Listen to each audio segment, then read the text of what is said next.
Architect, finally I have met you. You will not rebuild your house again, but I am your house, and you live in me. O Lord of my own ego, you are pure illusion. You do not exist.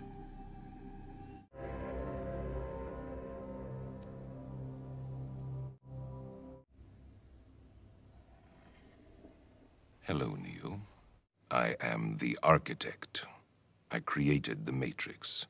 I've been waiting for you. Why am I here? The Matrix is older than you know. This is the 6th version. 부다는 수천 년 전 이미 아키텍트를 만났다. 아키텍트. 그렇다. 바로 이 모든 것을 만들어낸 창조자.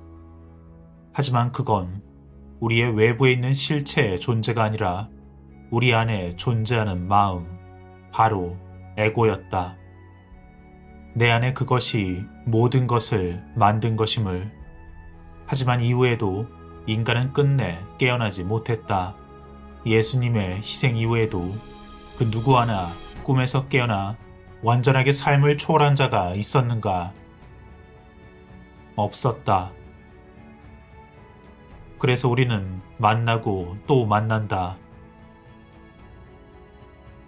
네오가 아키텍트를 다시 만나고 그건 6번째 네오였다.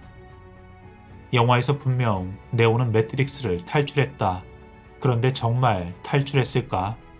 어째서 현실로 돌아온 그에게 또다시 세상이 매트릭스처럼 보이는 걸까? 어째서 그에게 매트릭스에서와 같은 현실을 뛰어넘는 능력이 존재하는 걸까? 영화에서 네오의 눈이 멀게 된 것은 어쩌면 의도적이었을지도 모른다. 아직 네오가 진짜 현실에서 깨어나지 못했다는 걸 말하고 싶었는지도 모른다. 그리고 그것이 진짜 현실이 아니었기 때문에 네오가 십자가를 짊어지며 희생해 죽은 뒤에도 또다시 부활해서 나오는 것이다. 결국 네오가 깨어난 현실마저 또 다른 매트릭스에 갇혀있는 것. 마치 마트리오시카 인형처럼 우리는 깨어났다고 생각했지만 거기엔 또 하나의 껍질이 존재하고 있었던 것. 그렇다면 대체 끝까지 우리를 이 꿈에서 깨어나게 하지 못하고 막고 있는 그것은 무엇인가? 인간에겐 자유의지가 있다. 언뜻 인간은 예상된 선택을 하고 영화에서도 네오는 예정된 일들을 해나가는 걸 보면 인간에겐 자유의지란 없을 수도 있다는 생각을 할 수도 있게 된다. 하지만 예상된 선택은 우리가 무의식적으로 쌓아온 관념의 데이터가 선택을 하게 만드는 무의식적 결과이며 결국 이것은 의지의 문제가 아닌 무의식에 관한 문제이고 언뜻 예정된 길을 걷는 것처럼 보이던 네오조차 분명 마지막 순간에 선택을 했다. 그리고 그 선택은 예정된 일이 아니었고 자유의지의 발현인 것이다. 인간에게 정령 자유의지가 없다면 우리의 선택에 그렇게 수많은 번민과 고통과 후회 따위가 존재하겠는가? 동물은 후회도 번민도 고민도 없다. 모든 걸 스스로의 본능에 따라서 선택할 뿐. 때가 되면 수천 킬로를 헤엄치고 날아 이동을 하고 누가 가르쳐주지 않아도 알아서 집을 짓고 짝을 맞추어 춤을 춘다. 그렇다. 이들은 모두 프로그래밍 되어 있는 것이다. 하지만 인간은 다르다. 언제나 선택에 대한 딜레마가 존재하고 끝없는 자기 비판과 후회와 고통이 따른다. 이미 모든 것이 정해져 있다면 결말을 다 아는 이 재미없는 시뮬레이션을 누가 무엇하러 돌린단 말인가? 자유의지가 없다고 했단 말은 우리의 삶에 어느 정도의 조건들이 이미 설정되어 있다는 뜻이지 이 삶 전체가 모두 시나리오화되어 있다는 뜻은 아니다. 그렇다면 마지막 네오의 선택조차 무의미한 것이니까. 이렇게 인간에겐 결국 자유의지가 존재한다. 그렇다면 그 자유의지는 대체 왜 존재하는가? 무엇 때문에? 그 목적은 우리가 바로 지금 이 꿈에서 증명하고 있다. 우리가 끝내 깨어나지 못하는 이 꿈. 우리는 자유의지를 가지고 있으면서도 실상 그것을 발휘하지 못하고 있는 것이다. 우리의 의식이 모든 것의 근원임을 머리로는 알고 있으면서도 결국 이 꿈에 휘둘리며 모든 것에서 깨어나길 주저하고 있는 것이다. 그렇다면 진정 우리가 이 현실에서 깨어나지 못하게 막고 있는 그 껍질은 무엇이고 대체 그 껍질을 깨기 위한 수단은 무엇인가? 그건 워쇼스키 감독의 전작들을 보면 미루어 짐작해 볼 수 있다. 바운드에서의 캐주얼한 사랑 이야기, V4 벤데타에서 가슴 절절한 사랑 이야기, 클라우드 아틀라스와 센세이처럼 시공을 초월해 모두가 연결된 하나임, 그리고 매트릭스에서 인류의 생존 대신 사랑을 택한 네오. 그렇다. 오쇼스키 자매가 평생에 걸쳐 작업하며 해온 이야기는 결국 사랑이었다.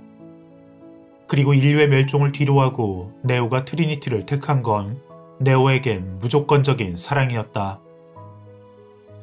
트리니티를 포기하고 인류를 택했다면 그건 네오에겐 조건부 사랑에 불과했다.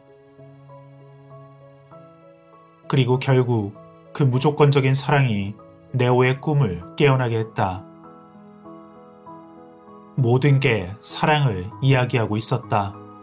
그리고 매트릭스 4도 역시 사랑에 대한 이야기이다.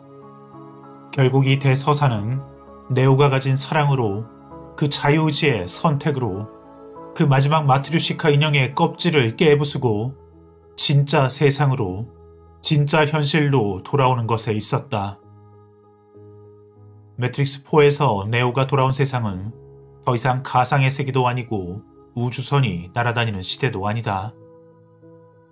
철저하게 지금 우리가 살고 있는 현실, 그리고 거기서 네오는 진실로 자신의 마지막 그 러시아 인형의 껍질을 깨부수고 나올 것이다. 하지만 이건 네오에게 투영된 워쇼스키 감독의 우주일 뿐. 우리에겐 우리의 우주가 따로 있고 우리가 깨고 나가야 할 껍질이 따로 존재한다. 그것은 과연 무엇일까? 스스로의 내면이 이 현실을 만들어가고 있음을 자각했으면서도 우리를 끝내 이 현실에 집착하게 만들고 있는, 스스로 모든 걸 바꿀 자유의지를 가지고 있으면서도 끝내 이 껍질을 깨지 못하게 막고 있는 그것이 무엇인가? 그것을 발견하고 극복하는 것이 워쇼스키 자매가 세상의 모든 편견을 뒤로하고 남자에서 여자가 됨으로써 자신들의 그 마지막 껍질을 벗어 던진 것처럼 우리 자신의 마지막 러시아 인형을 알아차리고 깨고 나갈 차례인 것이다. 끝까지 깨지 못하는 마지막 껍질. 이 우주엔 내 에고가 만들어낸 내가 끝내 깨지 못하는 그 꿈이 끝없이 마지막 껍질로서, 우리의 에고로서 남아있을지도 모른다.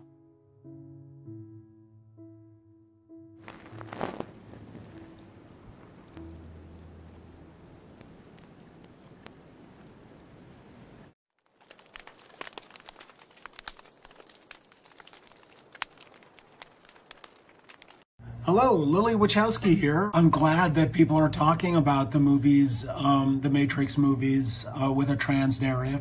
I love that how meaningful those films are to trans people, and the way that they come up to me and say, these movies saved my life. Because when you talk about transformation, specifically in the world of science fiction, which is just about imagination, it's like, and world building, and like the idea of the seemingly impossible becoming possible. And I'm grateful that I can be a part, throwing them a rope to help them along their journey. I'm glad that it has gotten out that, that was the original intention, but the world wasn't quite ready at a corporate level. The corporate world wasn't ready for it, so.